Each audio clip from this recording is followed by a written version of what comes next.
우리가 요한 일서를 지금 읽고 있습니다. 요한 사도는 보통 사랑의 사도라고 부릅니다. 그가 사랑을 참 많이 강조했습니다. 사랑을 강조했을 뿐만이 아니라 요한 사도는 특별히 그 예수님의 어머니 마리아를 모시고 평생 살았던 사람입니다. 우리가 알고 있듯이 십자가 아래에 요한이 있었고 예수님께서 돌아가시기 전에 당신의 어머니 마리아를 부탁을 했죠. 그래서 이 요한이 예수님의 12제자 중에 한 명인 요한이죠. 요한 사도가 그 예수님을 모시고 살았습니다. 예루살렘에 있다가 그가 에베소로 가게 되고 그때 모시고 간 거죠. 그리고 그 에베소에서 마리아가 세상을 떠날 때까지 함께 있었습니다. 그 요한 사도의 흔적이 에베소에 가면 있고요. 그리고 요한 사도는 오랫동안 이 땅에서 살았습니다. 학자들에 따르면은 한 90이 넘었다고 하니까요. 2000년 전에 90 정도 산다는 것은 지금으로 보면은 평균 수명으로 따지면 한 150 이상 사는 겁니다. 네.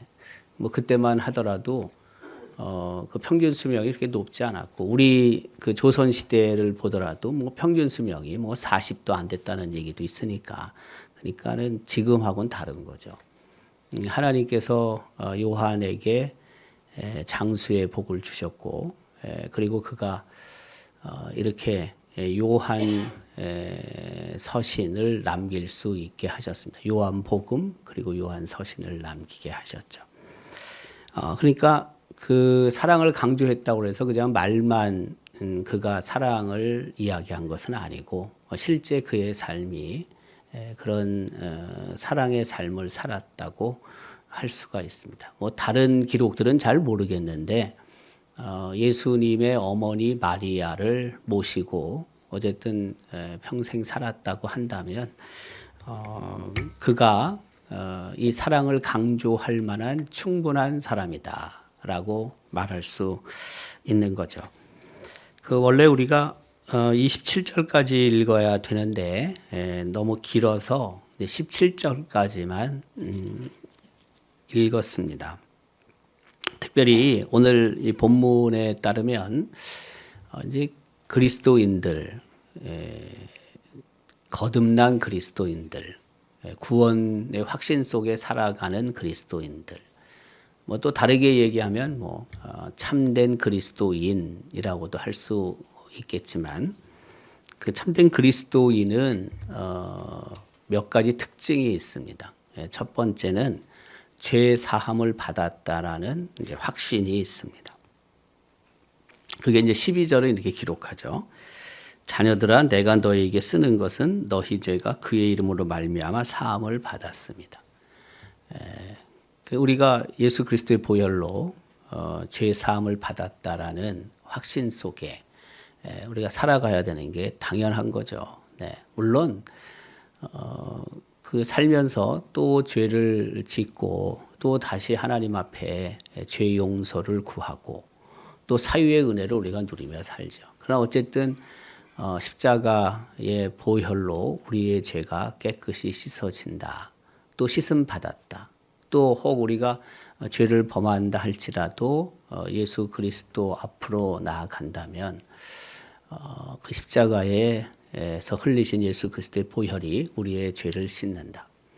이런 확신을 우리는 갖고 있어야 되는 거죠. 죄는 씻어질 수 있다. 깨끗하게 씻음 받을 수 있다. 이게 이제 우리 그리스도인들이 갖고 있는 중요한 관점이기도 해요.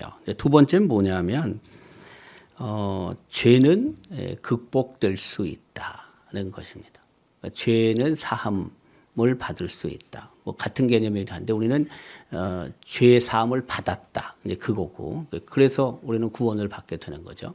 그리고 죄는 엄청난 파워가 있긴 하지만 그러나 우리가 죄를 당연히 이길 수 있다. 극복할 수 있다라는 것이 또 오늘 이 본문의 내용이기도 합니다. 그 13절 끝에는 기록하죠. 청년들아 내가 너희에게 쓰는 것은 너희가 악한 자를 이기었음이라. 14절 마지막에도 너희가 강하고 하나님의 말씀이 너희 안에 거하시면 너희가 흉악한 자를 이기었음이라. 그러니까 죄는 극복될 수 있다. 죄는 이길 수 있다. 때로는 우리가 뭐 죄에 그 패하고 또 죄가 너무나 강력하기 때문에 죄 앞에서 우리가 굴복하는 경우들도 참 많지만 그러나 죄는 분명히 이길 수 있다는 것을 요한 사도는 말하고 있는 거죠. 그리고 세 번째가 뭐냐면 13절 그 상반절인데 아비들아 내가 너에게 쓰는 것은 너희가 태초부터 계신 일을 알았으며 무슨 뜻이냐면 참된 그리스도인은 거듭난 그리스도인은 하나님이 누군지 알아요. 네, 예수 그리스도가 누구신지 아는 거예요. 네, 사실 그렇기 때문에 적그리스도의 유혹으로부터 이길 수 있는 거죠. 하나님을 모르면 예수 그리스도를 모르면은 하나님을 올바로 고백할 수도 없고 예수 그리스도를 올바로 고백할 수 없죠. 그런데 하나님을 아니까 예수님을 아니까 예수님이 누구신지 우리가 하나님이 누구신지를 정확하게 고백할 수 있는 거죠. 그러니까 이단들이 하나님에 관해서 예수님에 관해서 이런저런 이야기를 해도 그걸 분별할 수 있죠. 말하는 게 이게 틀렸네. 이 부분이 맞지 않네. 그래서 넘어가지 않죠. 우리가 17절까지 읽었지만 18절 이하에는 적그리스도에 관해서 언급을 합니다. 적그리스도가 이단들이죠. 이단들이 우리를 많이 유혹해요. 미혹한다고요. 그래서 거기에 넘어가는 사람들도 참 많습니다. 본문에는 이단에 넘어간 사람들도 언급해요. 19절에 보면 이렇게 기록하잖아요. 그들이 우리에게서 나갔으니, 그렇죠? 우리에게 속하지 아니하였다. 우리에게 나갔다는 게 무슨 뜻이냐면 우리 신앙 공동체 안에서 이탈됐다 이거예요. 네. 원래는 안에 있었는데 적그리스도 이단들의 미혹에 넘어가서 더 이상 우리와 함께 있지 않다. 떨어져 나갔다는 것을 19절에 말하고 있죠. 그래서 우리 안에 속하지 않는다는 거예요. 우리 안에 속하지 않는다. 그러니까 하나님을 제대로 알면 예수 그리스도를 정확하게 이해를 하면 사단이 아무리 혹은 뭐 적그리스도가 아무리 혹은 이단 사이비들이 아무리 우리에게 다가와서 이런저런 말을 해도 버틸 수 있는데 잘 모르면 맞는 거 없거든요. 우리가 알고 있듯이 이단은 끝이 다르다는 거거든요. 이 달을 이에 끝단이란 말이에요. 끝이 다른 거예요. 그러니까 말하는 것들이 다 똑같아요. 그들이 말하는 게 우리랑 똑같다니까요. 쭉 똑같이 가는데 마지막이 틀린 거거든요. 마지막이. 그러니까 제대로 성경을 모르면 제대로 하나님을 예수 그리스도를 알지 못하면 그냥 넘어가게 돼 있는 거죠. 네. 그래서 우리가 성경을 하나님의 말씀을 잘 배워야 할 이유가 있는 겁니다. 그래서 튼튼한 성경 지식이나 혹은 내용을 갖고 있을 때 이단들이 이런저런 말을 하더라도 우리가 그것을 배격할 수 있는 거거든요. 근데 모르면 다 똑같으니까, 막 99%가 똑같으니까, 네. 넘어갈 수밖에 없어요. 물론 뭐 이단들이 말하고 있는 중요한 핵심적인 그런 잘못된 것들은 뭐 우리가 알고 있듯이 그 교주들이 대개 예수님이잖아요. 교수들이 따지고 보면은. 근데 여러분 어떻게 교주가 예수님이 될 수 있겠습니까? 그때 그걸 교묘하게 잘 엮어가지고 끝에 가서는 자연스럽게 자기들의 교주가 예수 그리스도가 되는 거예요. 구주가 되는 거거든요. 근데 앞부분이 그냥 다 이렇게 같으니까 자연스럽게 저쪽까지 넘어가 버린다고요. 어떻게 여러분 예수 그리스도가 인간, 이 땅에 지금 태어나서 살고 있는 인간이 될 수 있겠습니까? 근데 아무리 얘기를 해도 일단 한번 그렇게 글로 들어가 버리면 나오질 못합니다. 참 어렵습니다. 나오는 게. 그래서 가급적 빠지지 않아야 되는데 그래도 뭐 빠지는 사람들이 있고 또 우리가 권면을 하고 이야기를 해도 듣지를 않는 거죠. 그래서 19절에 그들이 우리에게서 나갔다. 우리에게 속하지 지금 아니하고 있는 겁니다. 근데 앞서 언급한 것처럼 참된 그리스도인은 하나님에 관해서 예수 그리스도에 관해서 잘 알아요. 잘 알아요. 근데 그 잘 아는 것으로 사실은 그 적그리스도의 미혹을 우리가 차단할 수 있긴 한데, 차단할 수 있긴 해요. 근데 완벽한 건 아니에요. 그게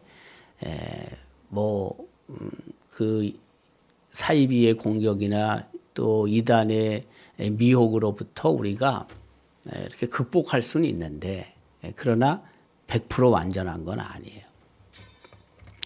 그게 그래서 오늘 본문 뒤에는 이제 성령의 거듭남, 성령의 기름 부으심, 혹은 뭐 성령 충만, 이게 중요하다는 것을 말하는 거죠. 우리가 성령 안에 있어야 한다.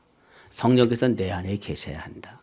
그래야지만 그 유혹으로부터, 미혹으로부터 완전히 우리가 벗어날 수 있다. 이길 수 있다. 이걸 말하는 거죠. 네. 그러니까 너무 우리가 성경적인 지식을 또 자신해서도 안 되는 거예요. 이게. 네. 성령 하나님께서 우리 안에 계시면서 그 영의 분별, 이단과 하나님, 이 적그리스도와 하나님의 말씀을 분별할 수 있어야지만 완전히 벗어날 수 있다는 거죠.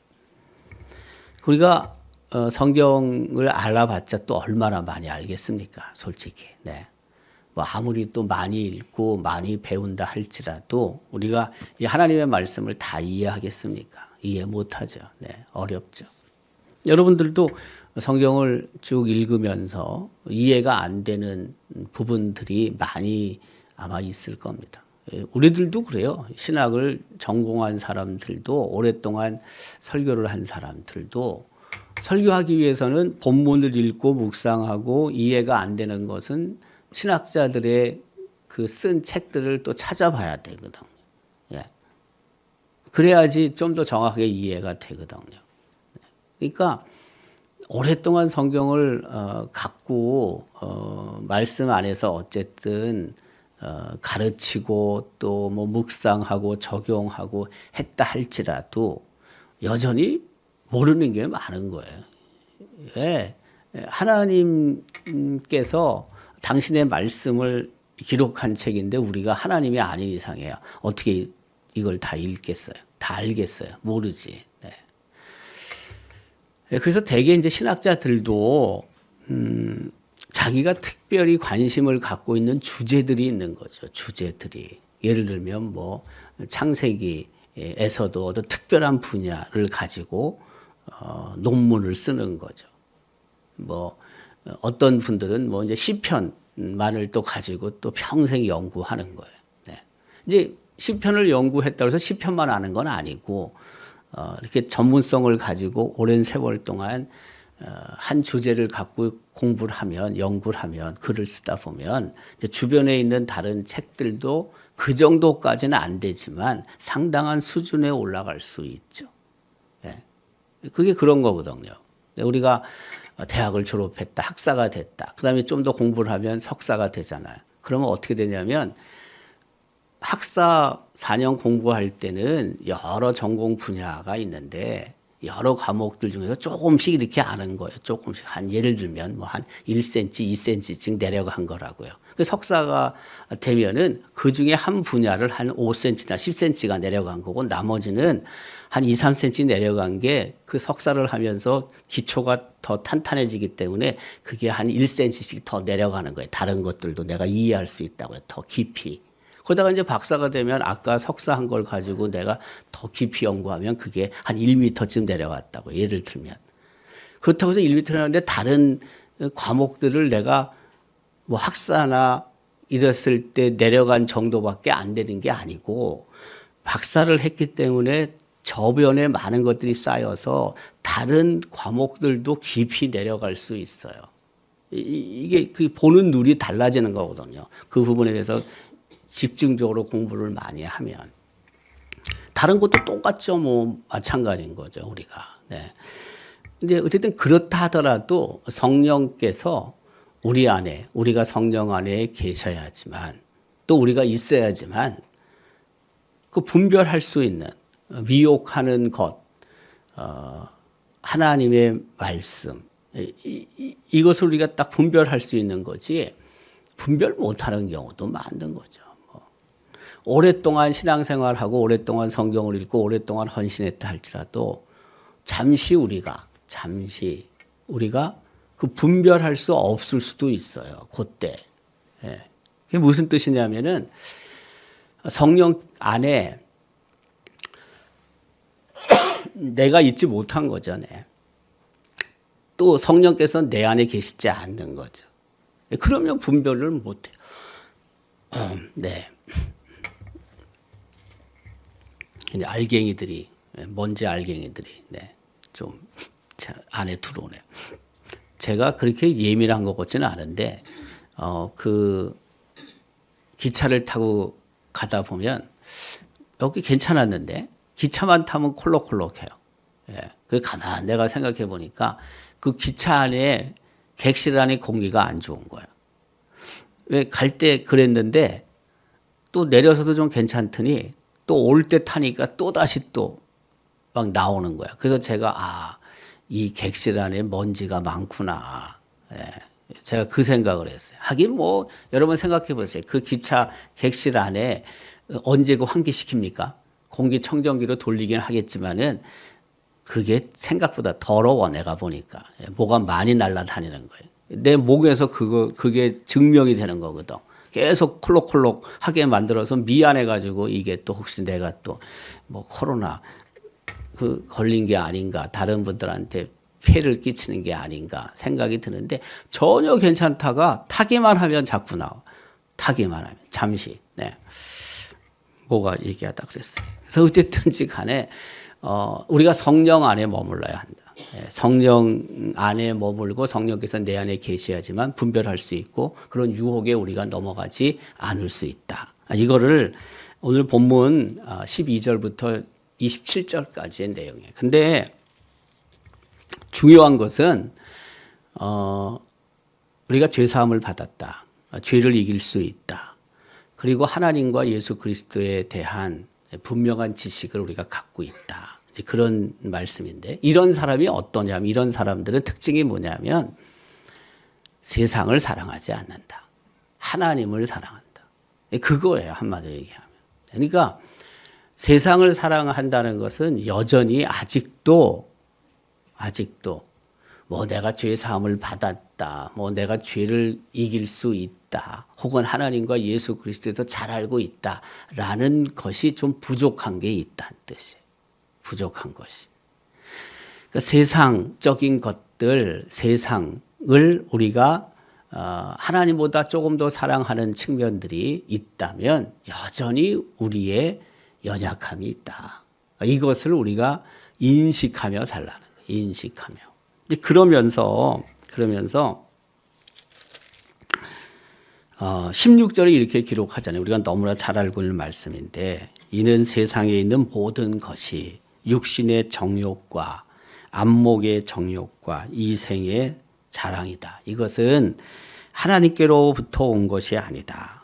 세상으로부터 온 것이다. 라고 말하잖아요.